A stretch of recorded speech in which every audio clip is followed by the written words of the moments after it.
அஸ்ஸலாமு அலைக்கும் வரஹ்மத்துல்லாஹி வபரகாத்துஹு. தினமும் ஓர் இறைவசனம்.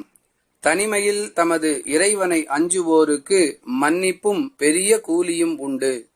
திருக்குர்ஆன் அல் முல்க் 67வது அத்தியாயம் 12வது வசனம். அன்புள்ள சகோதர சகோதரிகளே, அல்லாஹுவை அஞ்ச வேண்டும் என்று குர்ஆனிலும் ஹதீஸிலும் ஏராளமான இடங்களில் அறிவுரைகள் சொல்லப்பட்டிருக்கின்றன. இவ்வசனத்தில் கூடுதல் விளக்கமாக தனிமையில் தமது இறைவனை அஞ்சுவோருக்கு என்ற வாக்கியம் பயன்படுத்தப்பட்டிருக்கின்றது. அன்பானவர்களே, அல்லாஹுவை அஞ்சுபவனை போன்று மக்களுக்கு மத்தியில் வேடமிடுவதை தவிர்த்து யாரும் பார்த்திராத நிலையிலும் அதைத்தான் தனிமை என்ற வாசகத்தை கொண்டு அல்லாஹ் குறிப்பிடுகின்றான். அப்படிப்பட்ட நிலையிலும் நாம் அல்லாஹுவை அஞ்சி நம்முடைய செயல்களை அமைத்துக் கொள்ளும் பொழுது நம்முடைய தவறுகளுக்குரிய மன்னிப்பும் நம்முடைய செயல்களுக்குரிய கூலியும் அல்லாஹுவிடம் கிடைக்கும் என்று இவ்வசனத்தின் மூலம் அல்லாஹ் தெளிவுபடுத்துகின்றான். இத்தகைய சிறந்த மக்களாக ஆகுவதற்கு முயற்சிப்போம்.